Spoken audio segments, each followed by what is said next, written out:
हरे कृष्णा, जय श्री हरि। प्रिय भक्तजनों, आप सभी को अश्विन मास पितृ पक्ष एकादशी इंदिरा एकादशी व्रत की हार्दिक शुभकामनाएं। आप सभी का स्वागत है हमारे धार्मिक YouTube चैनल पर।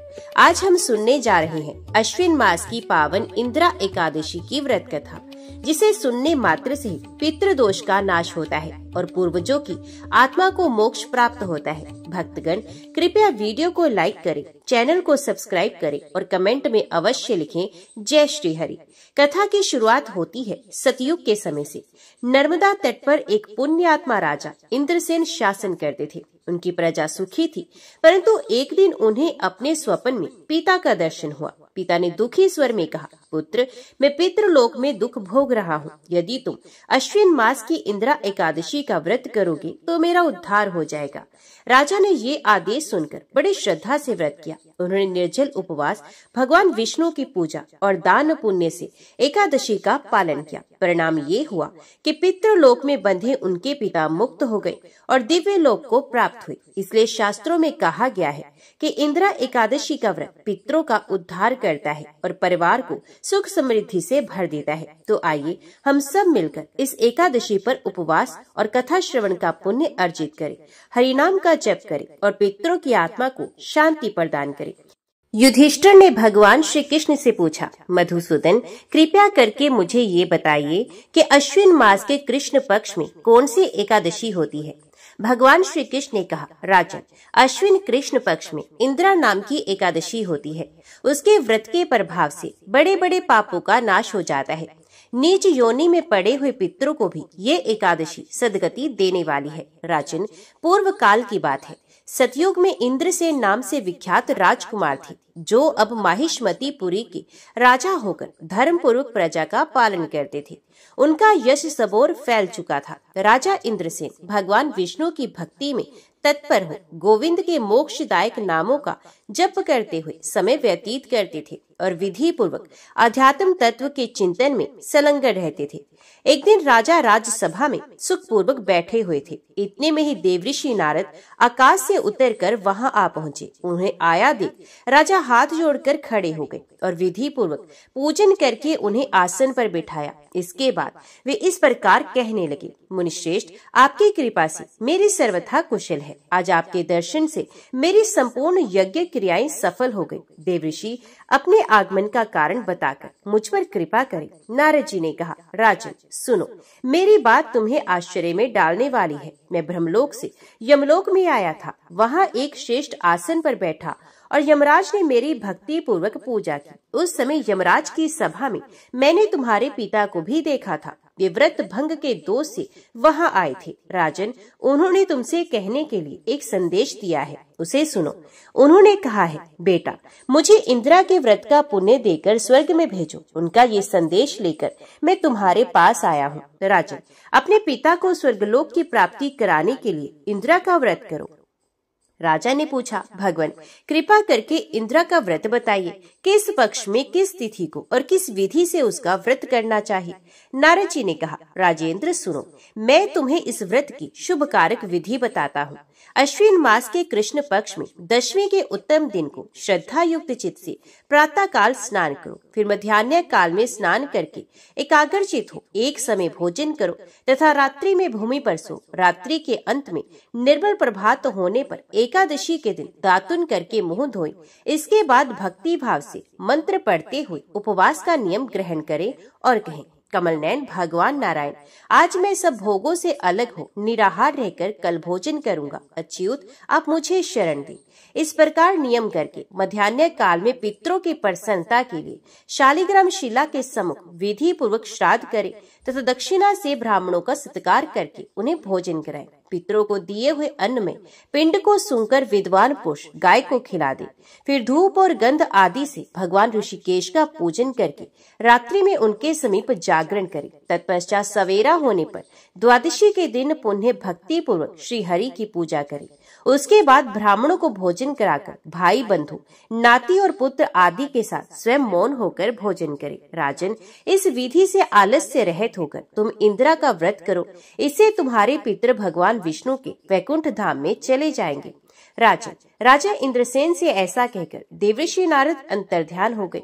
राजा ने उनकी बताई हुई विधि से अंतपुर की रानियों, पुत्रों और भृत्यों सहित उस उत्तम व्रत का अनुष्ठान किया। कुंती नंदन, व्रत पूर्ण होने पर आकाश से फूलों की वर्षा होने लगी। इंद्रसेन के पिता गरुड़ पर आरूढ़ होकर श्री विष्णु धाम को चले गए। औजराज ऋषि इंद्रसेन भी अकंटक राज्य का उपभोग करके अपने पुत्र को राज्य पर बिठाकर स्वयं स्वर्गलोक को चले गए। इस प्रकार मैंने तुम्हारे सामने इंद्रा व्रत के महात्म्य का वर्णन किया है। इसको पढ़ने और सुनने से मनुष्य सब पापों से मुक्त हो जाता है।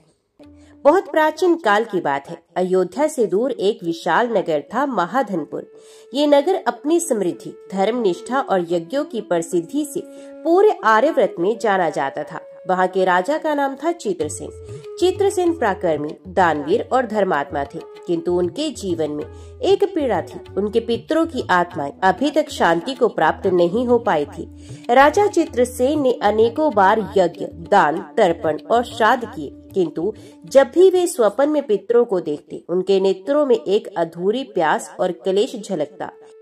एक दिन पितृपक्ष के समय राजा ने स्वप्न में देखा कि उनके दिवंगत पितामह और कुल ऋषि प्रकट हुए। उनके शरीर दुर्बल, नेत्रलाल और वाणी करुणा में थी। वे बोले, राजन, हम स्वर्ग लोक की ओर प्रस्थान करना चाहते हैं, किंतु हमारे ऊपर कुछ पुराने कर्मों का बंधन है। जब तक हमारे कुल में कोई पुरुष इंद्रा एकादशी का व्रत श्रद्धा और विधि से नहीं करेगा, तब तक हमें मुक्ति नहीं मिल सकती।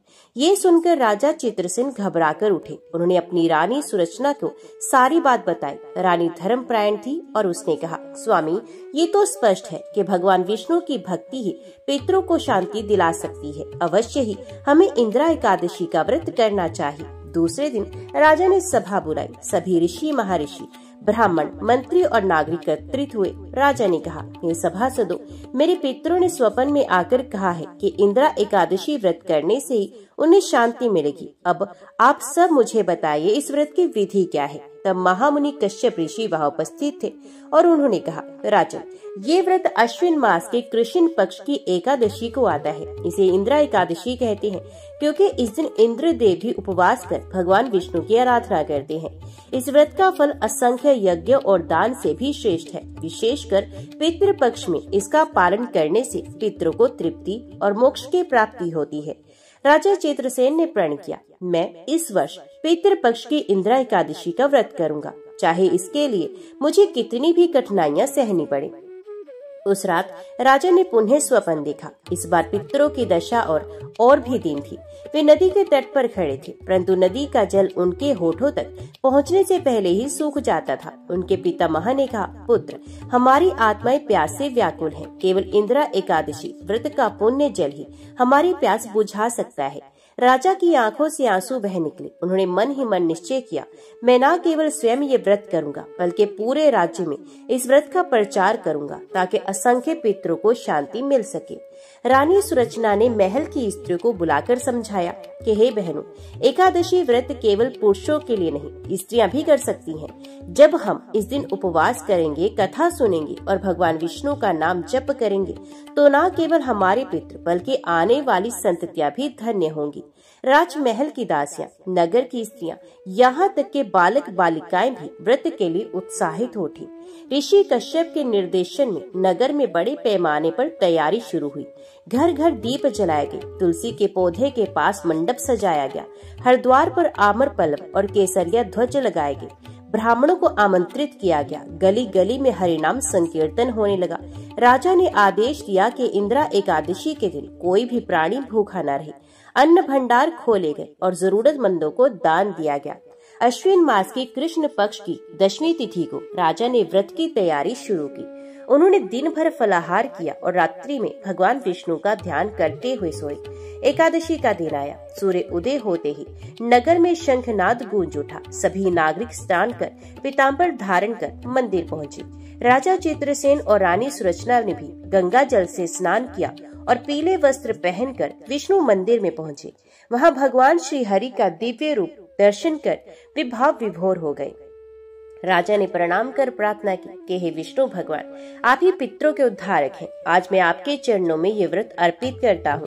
कृपया करके मेरे कुल के पितरों को मुक्ति दी। उसी समय मंदिर में दिव्य प्रकाश फैल गया। मालूम हुआ मानो स्वयं श्री हरि नारायण शंख चक्र गदा पद्म धारण किए प्रकट हो रहे हो। भगवान ने कहा, राजन, तुम्हारी भक्ति सच्ची है। जब तुम पूर्ण श्रद्धा से इंदिरा एकादशी का व्रत करोगे तब तुम्हारे पितरों को स्वर्गलोक में स्थान मिलेगा।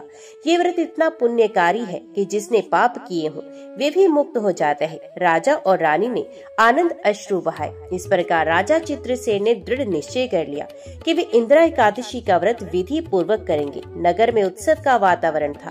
पितृगण आकाश से राजा को निहार रहे थे और उनके नेत्रों में आशा की किरण जग चुकी थी।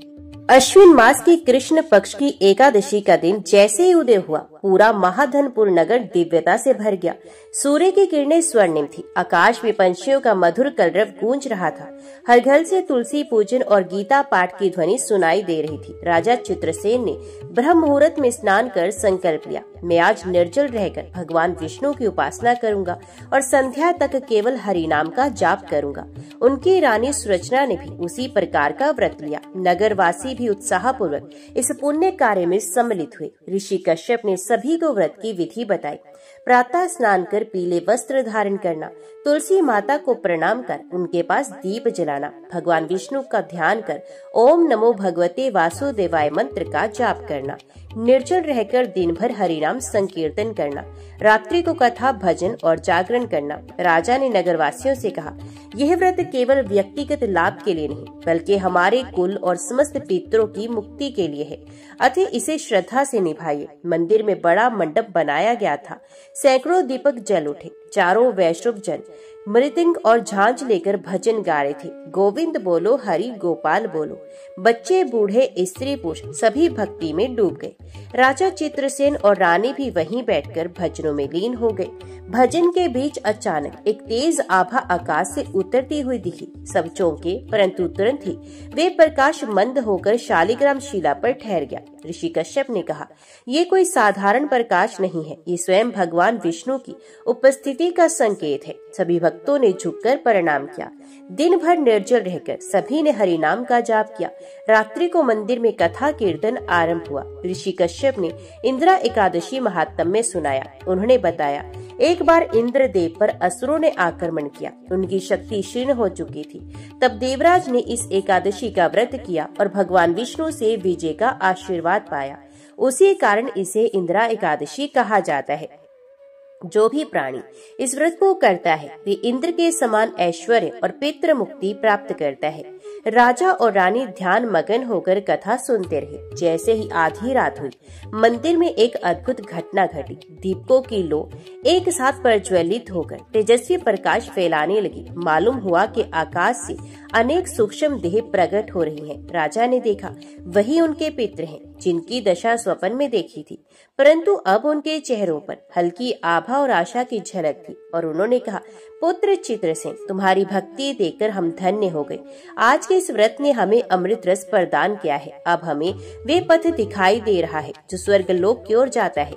राजा की आंखों से आंसू बहने लगे। उन्होंने हाथ जोड़ते हुए प्रार्थना की, हे पितृगण, यदि मेरे व्रत से आपको मुक्ति मिल रही है तो यही मेरे जीवन का सबसे बड़ा धन है। व्रत के प्रभाव से नगर में भी अद्भुत घटनाएं होने लगी। रोगियों के घाव भरने लगे। निर्धन परिवारों को अन्न की प्राप्ति हुई। पशु पक्षी तक प्रसन्न होकर मधुर ध्वनि करने लगे। आकाश से पुष्प वृष्टि हुई। सभी नगरवासी चकित थे। ये सब केवल इंदिरा एकादशी व्रत का ही प्रभाव था। भोर होते ही राजा चित्रसेन ने विष्णु मंदिर में आकर उपवास का समापन किया। वे तुलसी के पौधे के पास बैठे ही थे कि पुनः दिव्य स्वर गूंजा कि हे राजन, तुम्हारा व्रत सफल हुआ। तुम्हारे पितरों को स्वर्गलोक प्राप्त हुआ और तुम्हारे कुल का नाम अमर हो गया। जो भी भक्त इस कथा को सुनेगा या व्रत करेगा उसके पितरों को भी मुक्ति मिलेगी। संपूर्ण नगर जय श्री हरि के नारे लगाने लगा। इस प्रकार पितृ पक्ष की इंदिरा एकादशी व्रत ने न केवल राजा चित्रसेन के पितरों को मोक्ष दिलाया बल्कि पूरे नगर में सुख शांति स्थापित की। राजा ने निश्चय किया कि वे हर वर्ष इस व्रत को करेंगे और आने वाली पीढ़ियों को भी इसका महत्व बताएंगे। इंदिरा एकादशी का व्रत पूर्ण होते ही जैसे नगर का वातावरण ही बदल गया। सूर्य की किरणें पहले से कहीं अधिक उज्जवल प्रतीत हो रही थी। नागरिकों के हृदय में अद्भुत शांति और संतोष का भाव था। राजमहल में चारों ओर मंगल ध्वनियां गूंज रही थी। राजा चित्रसेन और रानी सुरचना ने प्रातःकाल भगवान विष्णु की मूर्ति के सामने दीपक जलाकर प्रणाम किया। उन्होंने आभार प्रकट किया कि हे श्रीहरि, आपने हमारे पितरों को मोक्ष दिलाया, हमारे राज्य में सुख शांति स्थापित की। अब हमारी प्रार्थना है कि यह व्रत परंपरा बन जाए और सदैव पालन होता रहे। उसी दिन राजा ने नगर सभा बुलाई। सभी मंत्री, ब्राह्मण, साधु, संत और प्रजाजन एकत्रित हुए। राजा ने कहा, आज मैंने प्रत्यक्ष देखा है कि इंदिरा एकादशी व्रत कितना महान फल देता है। ये व्रत केवल मेरे कुल के पितरों को ही नहीं, पूरे नगर को कल्याण देने वाला है। इसलिए मैं आज से आदेश देता हूँ कि हर वर्ष पितृ पक्ष में यह व्रत सामूहिक रूप से किया जाए। प्रत्येक घर का कर्तव्य है कि वे इस दिन उपवास करें और भगवान विष्णु का स्मरण करें। सभा में उत्साह की लहर दौड़ गई। सभी ने एक स्वर में कहा, राजन, हम इस पावन व्रत को जीवन भर निभाएंगे। उस रात्रि राजा को एक अद्भुत स्वप्न आया। उन्होंने देखा, आकाश में स्वर्णिम रथ उतरे हुए हैं। उन रथों पर उनके पितर बैठे हैं, किंतु अब वे पहले जैसे दुखी नहीं। उनके शरीर से दिव्य आभा निकल रही थी। पितामह बोले, पुत्र चित्रसेन, तुम्हारे व्रत ने हमें मुक्ति दी। अब हम यमलोक की पीड़ा से मुक्त होकर स्वर्गलोक को जा रहे हैं। तुम्हारा ये पुण्य न केवल हमें बल्कि आने वाली 7 पीढ़ियों को भी फल देगा। ये कहकर वे स्वर्ग की ओर प्रस्थान कर गए। स्वप्न टूटते ही राजा की आंखों से आंसू बह निकले। वे समझ गए कि यह केवल स्वप्न नहीं बल्कि भगवान विष्णु की कृपा का प्रत्यक्ष अनुभव था। दूसरे दिन नगरवासियों ने इस चमत्कार की चर्चा सुनी तो सभी हर्षित हो गए। गली गली में दीप जलाए गए, बच्चों ने फूलों की मालाएं बनाई। सभी ने मिलकर भगवान विष्णु के नाम का कीर्तन किया। नगर का हर नागरिक मानो कह रहा था, हमारे पितृ भी इस व्रत से तृप्त होंगे, हमें भी पुण्य मिलेगा। रानी सुरचना ने राजमहल की स्त्रियों को संबोधित करते हुए कहा, बहनों, इस व्रत में केवल पुरुष ही नहीं, हम स्त्रियां भी समान रूप से सहभागी हैं। जब हम उपवास करके भक्ति करेंगे तो घर परिवार में लक्ष्मी का वास होगा। इसलिए हमें भी हर वर्ष इस व्रत को अवश्य करना चाहिए। स्त्रियों ने भी प्रतिज्ञा की कि वे इस व्रत को अपने जीवन का अंग बनाएंगी। ऋषि कश्यप ने सभा में उपदेश देते हुए कहा, हे जनों, एकादशी का व्रत मात्र उपवास नहीं है, ये आत्मा की शुद्धि का पर्व है। इस दिन मनुष्य को क्रोध, लोभ, मोह, अहंकार से दूर रहना चाहिए। केवल अन्न का त्याग ही नहीं, बुरे विचारों का भी त्याग करना चाहिए, तभी ये व्रत पूर्ण फल देता है। सभी लोग उनके उपदेश को सुनकर भाव विभोर हो उठे। कुछ दिन के बाद राजा चित्रसेन ध्यान में लीन बैठे थे। अचानक उनके सामने दिव्य प्रकाश प्रकट हुआ। वे स्वयं श्री हरि विष्णु का स्वरूप था। भगवान ने कहा, राजन, तुम्हारी भक्ति ने तुम्हें मेरा प्रिय बना दिया है। जो भी मनुष्य तुम्हारे समान श्रद्धा से इंदिरा एकादशी व्रत करेगा, उसके पितरों को अवश्य मुक्ति मिलेगी। ये व्रत पितृ पक्ष में विशेष फल देने वाला है। राजा भूमि पर दंडवत होकर बोले, प्रभु, ये सब आपकी कृपा है, मुझे तो केवल माध्यम बनने का अवसर मिला। भगवान मुस्कुराए और अंतर ध्यान हो गए। समय के साथ साथ महाधनपुर नगर की पहचान ही बदल गई। लोग पहले की तुलना में अधिक दयालु और सत्यनिष्ठ हो गए। चोरी, झगड़े, अन्याय जैसे दोष मिटने लगे। हर वर्ष पितृपक्ष में इंदिरा एकादशी का व्रत सामूहिक रूप से मनाया जाने लगा। दूर दूर से यात्री इस नगर में आने लगे। कहा जाने लगा कि जहाँ इंदिरा एकादशी का व्रत सामूहिक रूप से होता है, वहाँ पितरों को सहज मोक्ष मिल जाता है। इस प्रकार राजा चित्रसेन ने न केवल अपने कुल का उद्धार किया बल्कि पूरे राज्य को भक्ति मार्ग पर अग्रसर कर दिया। पितरों के दिव्य यात्रा और विष्णु भगवान की कृपा ने नगर को स्वर्ग समान बना दिया। राजा चित्रसेन ने जब देखा कि उनके राज्य में इंदिरा एकादशी व्रत से पितरों को मोक्ष और प्रजा को सुख शांति मिली है, तो उन्होंने निश्चय किया कि इस पावन परंपरा को केवल महाधनपुर तक सीमित न रखा जाए। उन्होंने अपने राजदूत पड़ोसी राज्यों में भेज दिए और संदेश दिया कि हे राजन, यदि आप ही अपने कुल के पितरों को तृप्त करना चाहते हो तो पितृ पक्ष में इंदिरा एकादशी व्रत करें। ये व्रत समस्त यज्ञ, हवन और दान से श्रेष्ठ है। धीरे धीरे ये व्रत दूर दूर तक प्रसिद्ध हो गया। अयोध्या, काशी, उज्जैन, मथुरा जैसे नगरों में भी इस व्रत का पालन होने लगा। लोग कहने लगे, राजा चित्रसेन के व्रत ने मार्ग दिखाया। अब हम सब पितरों की मुक्ति के लिए इसे अवश्य करेंगे। कुछ ही वर्षों में महाधनपुर नगर वैष्णव भक्ति का केंद्र बन गया। हर घर में तुलसी के पौधे की आराधना होने लगी। हर गली में हरि नाम संकीर्तन गूंजने लगा।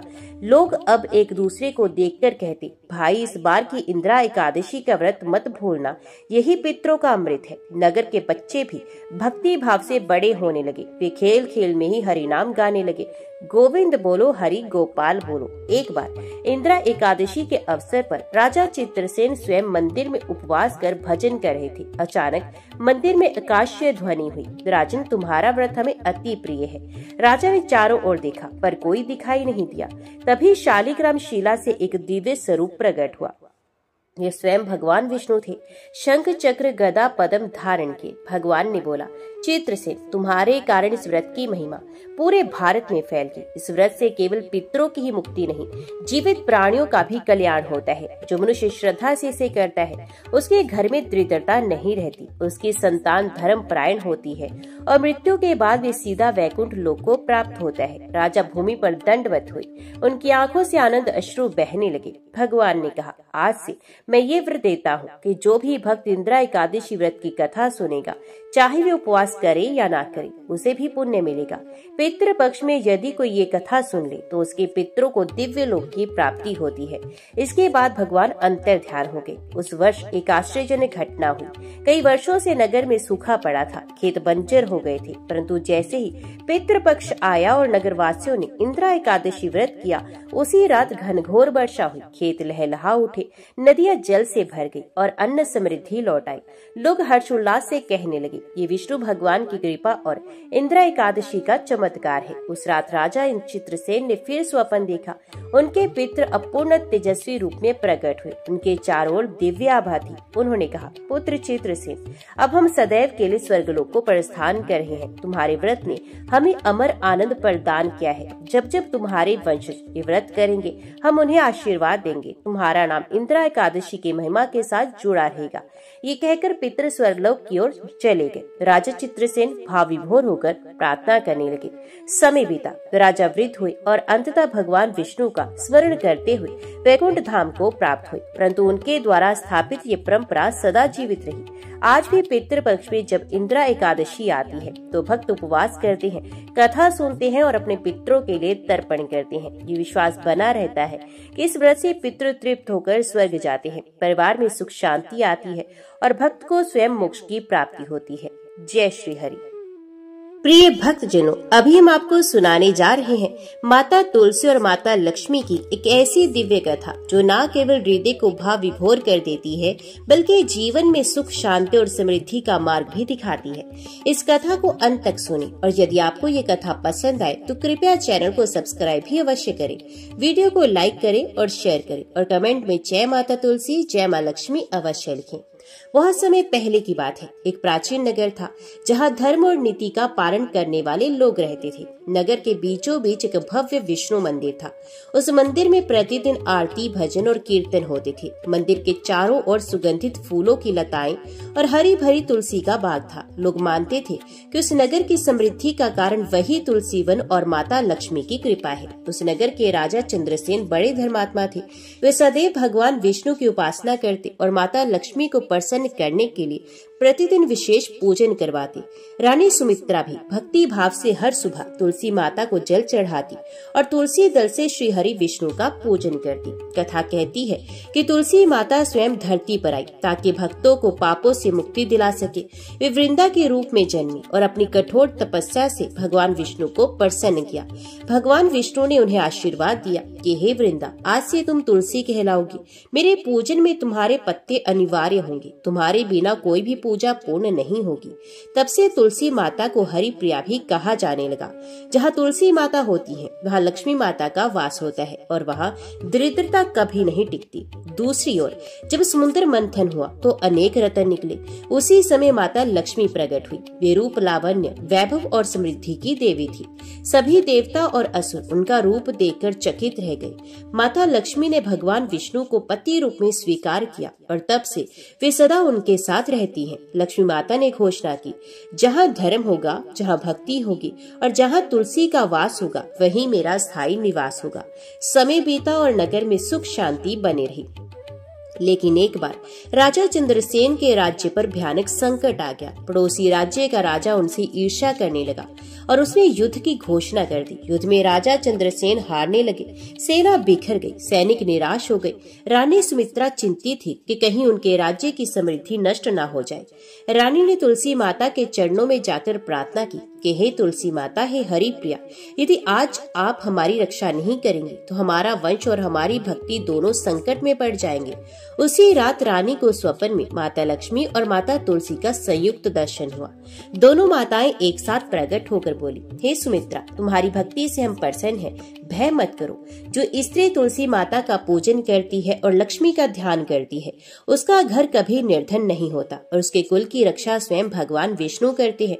तुम कल प्रातःकाल तुलसी दल से भगवान विष्णु की पूजा करो और दीपदान करो, तुम्हारा संकट अवश्य दूर होगा। सुबह होते ही रानी ने स्नान कर विधि पूर्वक तुलसी माता को अर्घ्य दिया। तुलसी दल लेकर श्री हरि विष्णु का पूजन किया और लक्ष्मी माता की आराधना की। अद्भुत चमत्कार हुआ।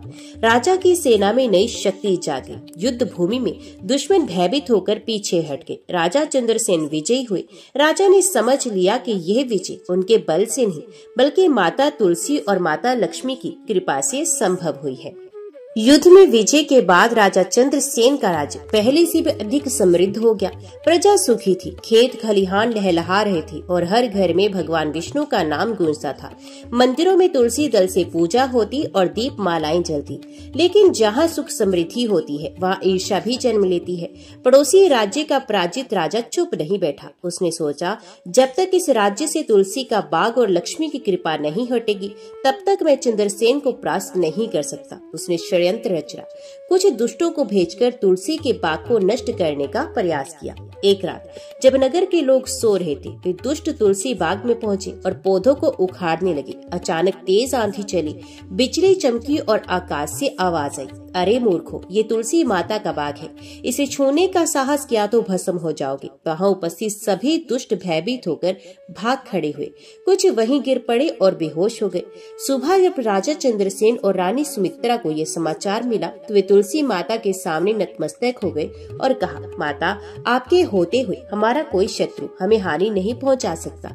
समय बीता और एक दिन नगर में अकाल की स्थिति उत्पन्न हो गई। वर्षा नहीं हुई, अनाज सूखने लगा, प्रजा परेशान हो गई।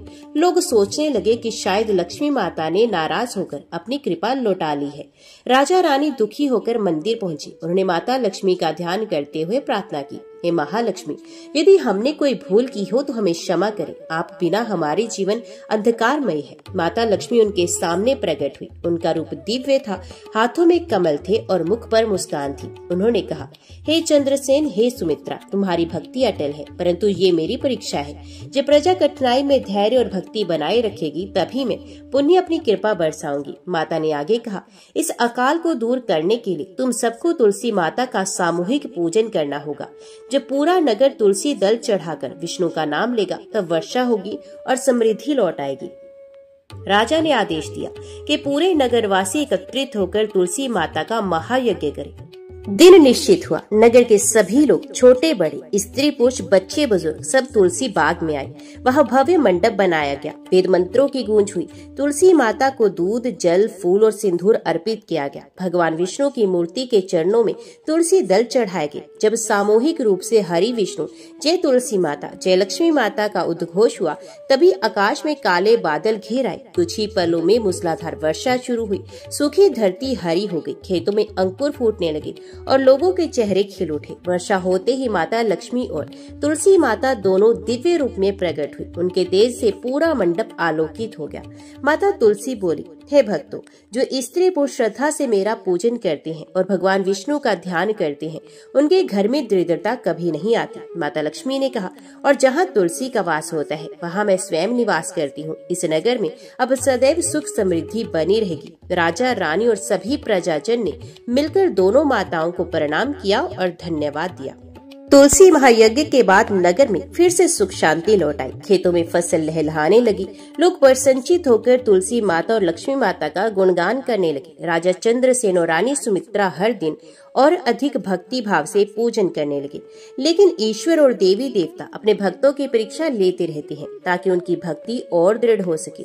एक दिन नगर में एक नई घटना घटी। एक वृद्ध ब्राह्मण नगर में आया। उसके वस्त्र फटे पुराने थे, आंखों में चमक थी और मुख पर गहन गंभीरता। वे राजा के दरबार पहुंचा और बोला, हे राजन, तुम बड़े धर्मात्मा कहलाते हो। कहते हैं तुम्हारे राज्य में कोई दुखी नहीं, लेकिन मैं भूखा प्यासा घूम रहा हूँ और मुझे कोई अन्न जल नहीं दे रहा। यदि तुम सचमुच धर्मात्मा हो तो मेरी भूख मिटाओ। राजा ने तुरंत आदेश दिया कि ब्राह्मण को भोजन कराया जाए। लेकिन जब भोजन परोसा गया तो ब्राह्मण ने गुस्से से थाली उलट दी और बोला, ये भोजन मुझे स्वीकार नहीं। इसमें तुलसी दल नहीं, विष्णु अर्पण किए बिना ये अन्न व्यर्थ है। राजा चौंक गए। उन्होंने तुरंत तुलसी दल मंगवाया और भगवान विष्णु को अर्पित कर ब्राह्मण को भोजन दिया। तभी ब्राह्मण संतुष्ट हुआ और प्रसन्न होकर बोला, राजन, याद रखना, तुलसी के बिना लक्ष्मी की कृपा स्थिर नहीं रहती। ये नगर तभी तक समृद्ध रहेगा जब तक तुलसी और लक्ष्मी की संयुक्त आराधना होती रहेगी। ये कहकर ब्राह्मण अदृश्य हो गया। दरबार में सब स्तब्ध रह गए। कुछ समय के बाद रानी सुमित्रा के मन में एक शंका उठी। वे सोचने लगी, क्या सचमुच हमारी समृद्धि का कारण केवल तुलसी माता और लक्ष्मी माता की कृपा है, या ये हमारे परिश्रम और राजा की नीतियों से है? उनकी ये शंका धीरे धीरे बढ़ने लगी। एक दिन उन्होंने तुलसी पूजा का क्रम रोक दिया और सोचा, देखते हैं यदि हम पूजा भी ना करें तो क्या होता है। उस दिन तुलसी पर जल नहीं चढ़ा, दीपक नहीं जला और लक्ष्मी पूजन भी नहीं हुआ। रानी की इस भूल का परिणाम तुरंत दिखाई देने लगा। उसी रात महल में अंधकार छा गया। दीपक बुझ गए, खजाने के कक्ष के रत्न गायब होने लगे और राजा को अजीब स्वप्न आया कि लक्ष्मी माता क्रोधित होकर महल से बाहर जा रही हैं। सुबह जब राजा जागे तो रानी ने अपनी शंका स्वीकार की और कहा, स्वामी, मैंने परीक्षा ली और पूजन नहीं किया। शायद यही कारण है कि ये संकट आया। राजा क्रोधित हुए। उन्होंने शांत स्वर में कहा, देवी माता लक्ष्मी और माता तुलसी हमारी परीक्षा ले रही थी। हमें सदैव भक्ति में अटल रहना चाहिए। राजा रानी तुरंत मंदिर में पहुँचे। दोनों ने मिलकर तुलसी माता को जल चढ़ाया, लक्ष्मी माता का पूजन किया और पूरे हृदय से क्षमा मांगी। कुछ ही क्षणों में मंदिर आलोकित हो गया। माता लक्ष्मी और माता तुलसी प्रकट हुई। तुलसी माता ने कहा, हे सुमित्रा, भक्ति में शंका आना स्वाभाविक है, परंतु जो भक्त परीक्षा में खरे उतरते हैं वही सच्चे भक्त कहलाते हैं। लक्ष्मी माता ने कहा, जहाँ मेरा और तुलसी का संयुक्त पूजन होता है वहाँ ना कभी दरिद्रता आती है, ना कोई संकट टिकता है। तुम्हारी परीक्षा पूरी हुई, अब तुम्हारे राज्य में फिर से समृद्धि लौटेगी। राजा रानी ने कृतज्ञ होकर प्रणाम किया। जय माता तुलसी, जय श्री हरि, जय माँ लक्ष्मी। हरे कृष्णा, जय श्री हरि। यदि आप भी भगवान विष्णु की कृपा और पितरों की शांति चाहते हैं तो इस वीडियो को अंत तक अवश्य सुनें। लाइक करें, शेयर करें और चैनल को सब्सक्राइब करना ना भूलें। अश्विन मास महात्म्य के 12वें अध्याय में इंद्रा एकादशी व्रत के पारण की महिमा बताई गई है। पौराणिक कथा के अनुसार एक समय राजा युधिष्ठिर ने श्री कृष्ण से पूछा कि हे माधव, इंद्रा एकादशी के व्रत का पारण कैसे करना चाहिए और इसका क्या फल मिलता है?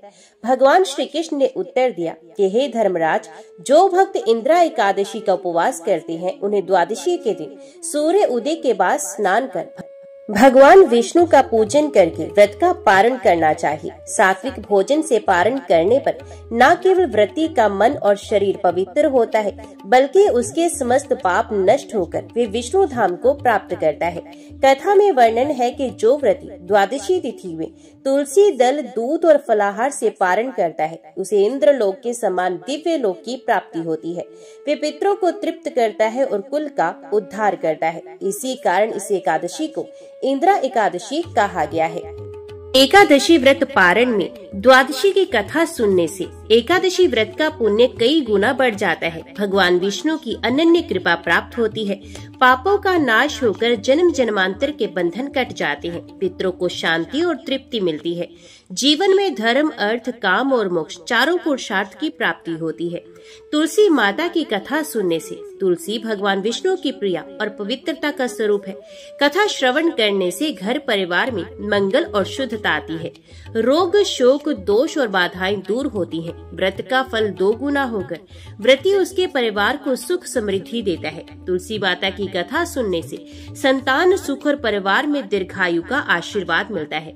इसी तरह लक्ष्मी माता की कथा सुनने से दरिद्रता और दुर्भाग्य का नाश होता है। घर परिवार में धन, वैभव और अन्न की वृद्धि होती है। लक्ष्मी माता की कृपा से कारोबार, खेती और रोजगार में उन्नति होती है। दाम्पत्य जीवन में प्रेम और स्थिरता आती है। व्रतधारी का जीवन समृद्ध और मंगलमय बन जाता है।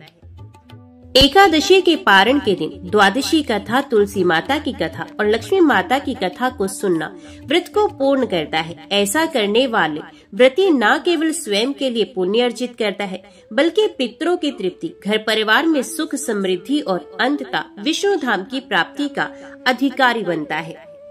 धार्मिक ग्रंथों में वर्णन है कि एकादशी का व्रत करने वाले को तभी संपूर्ण फल मिलता है जब वे द्वादशी के दिन पारण करता है और कथा श्रवण करता है।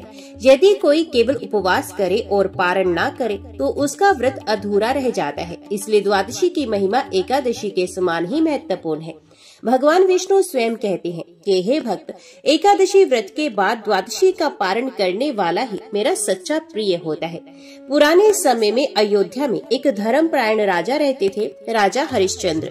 वे सत्य के लिए प्रसिद्ध थे, लेकिन जीवन में एक समय ऐसा आया जब उन्होंने भीषण दुख झेला। राजा ने अनेक एकादशी व्रत किए, लेकिन द्वादशी पारण की महिमा को नहीं समझ पाए। वे केवल उपवास करके बिना कथा सुने ही दिन समाप्त कर देते थे। धीरे धीरे उनके राज्य में दुर्भिक्ष आया, प्रजा दुखी हो गई, परिवार में कलह बढ़ गया और स्वयं राजा रोगों से घिर गए। निराश होकर राजा तप करने के लिए जंगल में चले गए। वहां उन्होंने एक महात्मा को देखा। महात्मा ने कहा कि राजन, तुमने अनेक एकादशी की, लेकिन द्वादशी कथा और पारण का महत्व नहीं समझा। यही कारण है कि तुम्हें पूर्ण फल की प्राप्ति नहीं हुई। यदि तुम द्वादशी की कथा श्रद्धा से सुनोगे और पारण करोगे तो समस्त कष्ट दूर हो जाएंगे। महात्मा ने राजा को ये कथा सुनाई कि बहुत समय पहले सतयुग में सुधर्मा नामक ब्राह्मण रहता था। वह अत्यंत निर्धन था, परिवार भूख से तड़पता था। एक दिन एक संत उसके घर आए। संत ने कहा कि वत्स, यदि तुम जीवन को सुखमय बनाना चाहते हो, एकादशी का व्रत करो और द्वादशी के दिन पारण की कथा सुनो। सुधर्मा ने वैसा ही किया। एकादशी का उपवास किया और द्वादशी के दिन भगवान विष्णु की पूजा कर पारण किया। फिर संत द्वारा कही गई द्वादशी कथा सुनी। कुछ ही समय में उसके घर में अन्न धन की वर्षा होने लगी। उसके परिवार से रोग शोक दूर हो गए और वे विष्णु लोक को प्राप्त हुआ। ये कथा सुनकर राजा हरिश्चंद्र की आंखों में आंसू आ गए। उन्होंने अगली एकादशी का व्रत किया और द्वादशी के दिन विधि विधान से पारण कर कथा सुनी। चमत्कार हुआ, उनका रोग मिट गया, राज्य में समृद्धि लौट आई और प्रजा सुखी हो गई। भगवान विष्णु स्वयं प्रकट होकर बोले, राजन, जो भक्त द्वादशी की कथा सुनता है उसके सभी पाप नष्ट होते हैं, उसका व्रत पूर्ण होता है और अंततः वे मोक्ष को प्राप्त करता है। एकादशी व्रत का पूर्ण फल तभी मिलता है जब द्वादशी कथा सुनी जाती है। द्वादशी कथा सुनने से घर परिवार में शांति और मंगल होता है, पितरों को तृप्ति और आशीर्वाद मिलता है, रोग शोक संकट और दरिद्रता दूर होती है, भक्त को अंत में विष्णु धाम की प्राप्ति होती है। तो हे प्रिय भक्तों, यही है द्वादशी की महिमा। जो श्रद्धा से द्वादशी कथा सुनता है वे भगवान विष्णु की कृपा पाता है और जीवन में कभी अभाव नहीं देखता। अंततः एकादशी के पारण दिवस पर ये कथा अवश्य सुने और सुनाएं। प्रिय भक्त जनों, अभी हमने द्वादशी कथा सुनी। अब आइए सुनते हैं तुलसी माता की अद्भुत कथा, जो हर एकादशी और एकादशी व्रत के पारण के समय सुनना अत्यंत शुभ माना गया है। पौराणिक कथा के अनुसार बहुत समय पहले धर्मध्वज नामक राजा और उनकी पत्नी मधुपति ने कठोर तपस्या की। उनकी तपस्या से प्रसन्न होकर स्वयं माता लक्ष्मी ने उनके घर जन्म लेने का विचार किया। कुछ समय के बाद उनकी पुत्री जन्मी, जिसका नाम रखा गया वृंदा। वृंदा अत्यंत रूपवती और पतिव्रता स्वभाव की थी। वे भगवान विष्णु की अनन्य भक्त थी। बाद में वृंदा का विवाह असुरराज जलंधर से हुआ। जलंधर महाशक्तिशाली था और देवताओं पर विजय प्राप्त करने लगा। उसकी शक्ति का रहस्य था वृंदा का अटूट पतिव्रत धर्म। देवताओं ने भगवान विष्णु से प्रार्थना की। भगवान ने अपना मायावी रूप बनाकर वृंदा की तपस्या को भंग किया। जब वृंदा को सत्य का ज्ञान हुआ तो वे दुखी होकर भगवान विष्णु को श्राप दे बैठी। हे भगवान विष्णु, आपने मेरे पतिव्रत धर्म को तोड़ा है, इसलिए आप शालिग्राम शिला रूप में पूजे जाओगे। फिर उन्होंने अपने प्राण त्याग दिए। उनकी देह से एक अद्भुत पौधा उत्पन्न हुआ, जिसे आज हम तुलसी के नाम से जानते हैं। भगवान विष्णु ने कहा कि हे वृंदा, आज से तुम तुलसी के रूप में सदैव मेरे साथ रहोगी। तुम्हारे बिना मेरी पूजा अधूरी होगी। जो भी भक्त तुलसी पत्र अर्पित करेगा वे मेरे परम धाम को प्राप्त करेगा। इसी कारण तुलसी को विष्णु प्रिया कहा जाता है। कहा गया है कि जो भी एकादशी व्रत के पारण में तुलसी पत्र का उपयोग करता है और तुलसी कथा को सुनता है उसका व्रत पूर्ण होता है। एक बार एक निर्धन ब्राह्मण दंपत्ति ने एकादशी का व्रत किया। उन्होंने उपवास तो किया लेकिन पारण के समय तुलसी माता की कथा नहीं सुनी। कुछ दिनों के बाद उनके जीवन में संकट आने लगे। घर में कलह, धन की कमी और रोग फैलने लगे। दुखी होकर वे एक संत के पास पहुंचे तो संत ने कहा, वत्स, तुम्हारा व्रत अधूरा रह गया क्योंकि तुमने तुलसी माता की कथा नहीं सुनी। अब अगली बारी व्रत कर तुलसी कथा अवश्य सुनना। दंपत्ति ने वैसा ही किया। उन्होंने तुलसी माता की कथा सुनी और व्रत पारण में तुलसी पत्र भगवान विष्णु को अर्पित किए। चमत्कार हुआ, उनके घर में सुख शांति लौट आई, दरिद्रता दूर हो गई और संतान सुख की प्राप्ति हुई। तुलसी माता की कथा सुनने से व्रत का संपूर्ण फल प्राप्त होता है। परिवार में सुख शांति और संतोष बढ़ता है। संतान सुख और दीर्घायु का आशीर्वाद मिलता है। दरिद्रता और रोग शोक दूर होते हैं।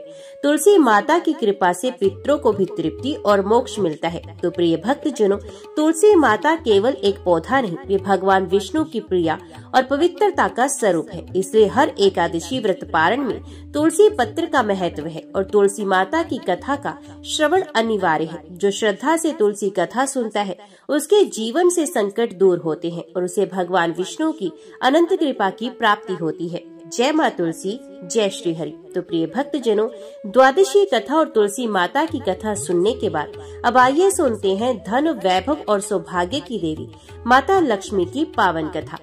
प्राचीन समय में देवताओं और असुरों ने मिलकर क्षीर सागर का मंथन किया। उस मंथन से अनेक दिव्य रत्न और अमृत निकले। इसी मंथन से एक दिव्य तेजस्वी देवी प्रकट हुई जिनका नाम था श्री लक्ष्मी। उनके प्रकट होते ही चारों ओर प्रकाश छा गया। देवताओं ने पुष्प वृष्टि की और सभी ने उनका स्वागत किया। लक्ष्मी माता ने भगवान विष्णु को पति रूप में स्वीकार किया और उन्हें वरमाला पहनाई। तभी से लक्ष्मी जी सदैव विष्णु भगवान के साथ रहती हैं। लक्ष्मी माता को श्री, समृद्धि, अन्नपूर्णा और धन वृद्धि के अधिष्ठात्री देवी कहा गया है। जहाँ लक्ष्मी जी का वास होता है वहाँ दरिद्रता, कलह और अभाव नहीं टिकते। इसलिए एकादशी व्रत के पारण में लक्ष्मी कथा सुनना अनिवार्य माना गया है। कई सौ वर्ष पहले एक गांव में सुदामा नामक ब्राह्मण रहता था। वे बड़ा ही निर्धन था। उसके घर में न अन्न था, न वस्त्र, न ही धन। उसकी पत्नी और बच्चे अक्सर भूखे सो जाते थे। सुदामा बड़ा भक्त था। उसने एक बार एकादशी का व्रत किया लेकिन पारण के समय लक्ष्मी माता की कथा नहीं सुनी। इस कारण उसके जीवन में कोई परिवर्तन नहीं आया। निराश होकर वे एक दिन मंदिर में जाकर रोने लगा। तभी वहाँ एक महात्मा प्रकट हुए।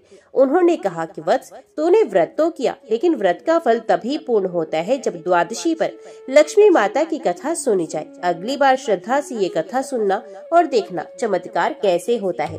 महात्मा ने सुदामा को ये कथा सुनाई। एक बार स्वर्गलोक में देवताओं और असुरों के बीच में युद्ध हुआ। देवताओं के पास अन्न, धन और वैभव समाप्त हो गया।